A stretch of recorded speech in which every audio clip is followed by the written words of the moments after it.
Hey, I'm Pastor Stephen. Welcome back to our study in the Gospel of John. As we left off last week, we saw Jesus and his disciples going to the wedding at Cana and him performing his first miracle where he turned water into wine.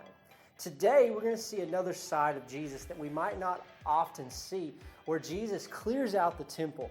But before we do that, we're going to be in John chapter 2, verses 13. And before we start getting into our passage, I'm going to ask you a question. When you think of the concept of church, what comes to mind? Is church something that you go to, or is it something that you're a part of? And that's what we need to understand, and that's kind of where we're going to go this morning. When we make church about ourselves, we lose sight of what the place of worship was truly intended for. And this is kind of what Jesus encounters as he goes to the temple, and we're going to see that in just a minute.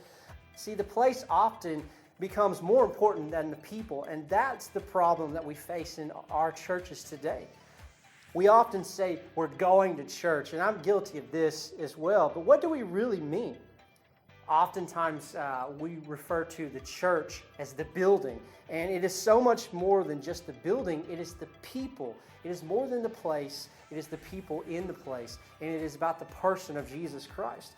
I mean, I'm guilty of saying I'm going to church, and I probably said that today, I don't know how many times, but we're going to go to the church, we're going to church, and really what I was talking about was the building, and we've got to get a mindset of what the church is really about.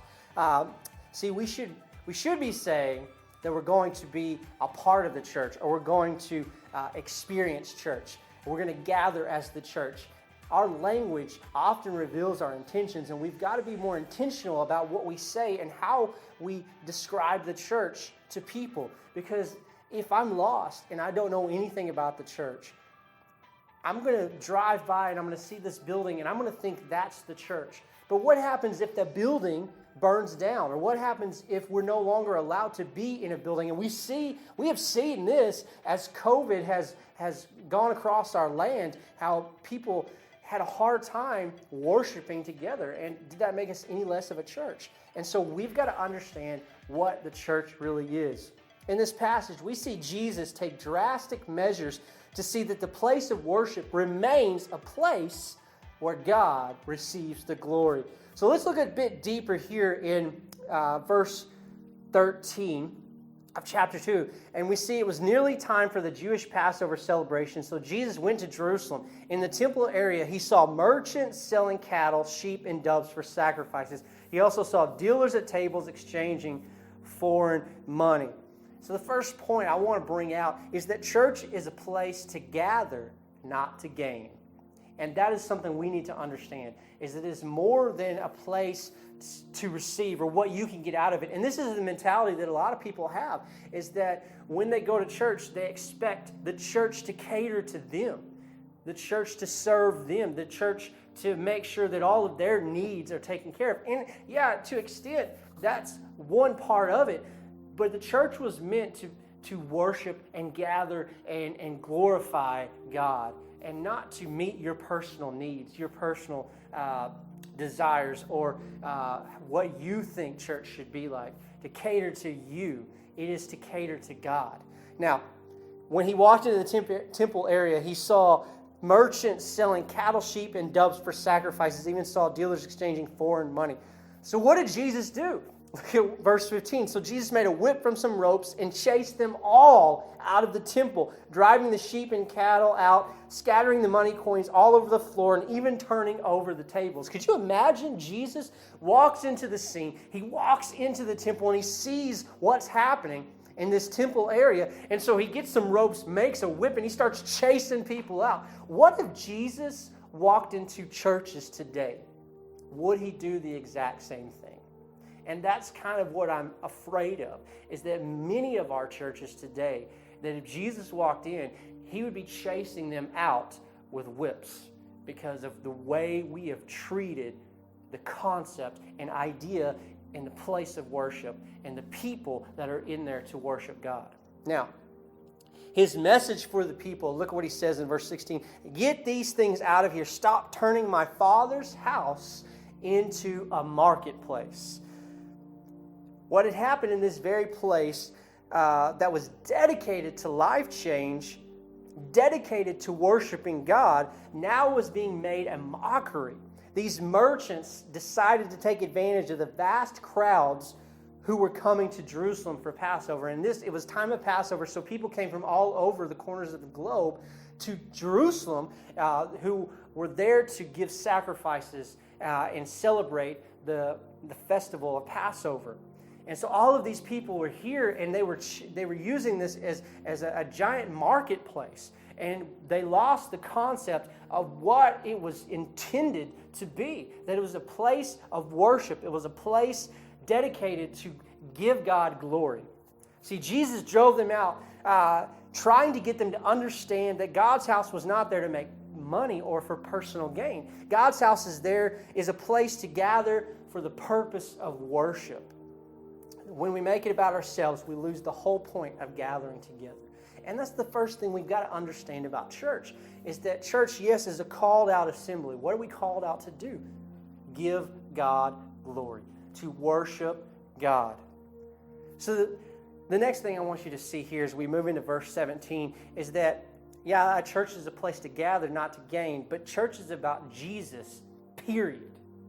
It's not about you. It's not about me. It's not about the pastor. It's not about the worship leader. It's not about the people sitting in the pew. It's not about anybody but Jesus. Now, verse 17 says, the Jewish leaders came out and confronted Jesus, asking, what are you doing? Why are you doing this? And they said, if God gave you the authority to do this, show us a miraculous sign to prove it.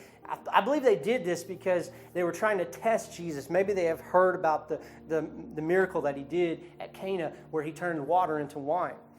Jesus responded in a way that didn't make any sense to the people there, but it makes perfect sense to us now. He says, destroy this temple, and in 3 days I will raise it up again. The Jewish leaders laughed. They said, it has taken us 46 years to build this temple, and you can rebuild it in 3 days?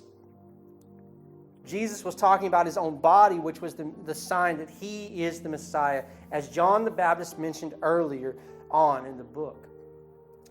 See, the Jewish leaders were caught in a place and forgot about the person. Worship was a means to an end for them. But worship is so much more than that.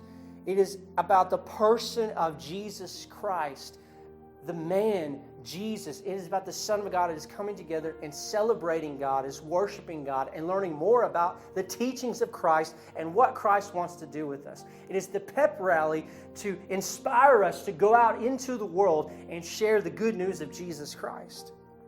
See, church is a public place of gathering. Look at verses 23 through 25, and look what he says here. Because of what Jesus did, of chasing them out and stuff like that, many began to trust in him. But Jesus didn't trust them because he knew human nature. No one needed to tell him what mankind was really like. What we see here is that so many people began to follow Jesus for the wrong reasons. Just like so many people come to church or claim to be a Christian for the wrong reasons. True worship and devotion to Christ comes from a heart response, not a head reaction.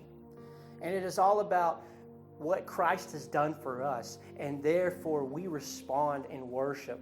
And these people were getting it backwards. They were following Jesus for their personal gain. And we go back to my first point, that church is a place to gather for worship, not to gain, not what you can get out of it. Church is not here to cater to your personal needs and demands. It is about worshiping God and being recharged so that we can go into the world and have the strength, knowing that we have a community of believers that are there with us that can help us through anything that we face. And we know that Jesus is the sole purpose. He is the reason we have church. If you look at Matthew chapter 16, Jesus said, I will build my church. He didn't say, I will build this church, or I will build their church, or your church, or the church at so-and-so. He said, I will build my church. And his church exists so that we can spread the love and message of Jesus Christ.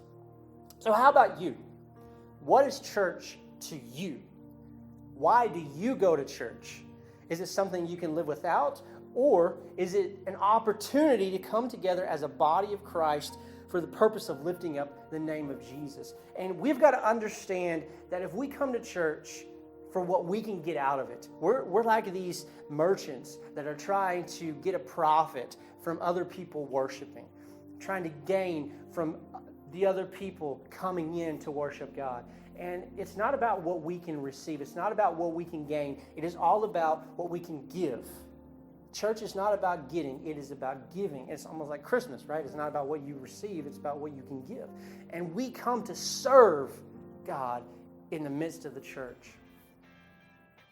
So thanks for watching, and thanks for tuning in. Thanks for watching this video, and I'm going to encourage you to think more about what church means to you. And do you go to church, or do you go to gather as the church? Are you a part of the church, or is church just a building to you? And that is something you need to come up with, and you need to decide for yourself, because once you answer that, once you're able to come to terms that church is a place we gather, not a place we go, then it is something we can be a part of, and it's going to change the way you view church. And you can find community, and you can find worship, and it's going to take on a whole new meaning. I'm excited. Next week, we're going to introduce a man named Nicodemus, and we're going to talk about salvation a little bit and how the term being born again. So I hope that you tune in next week, and have a good day, and we'll see you guys next time.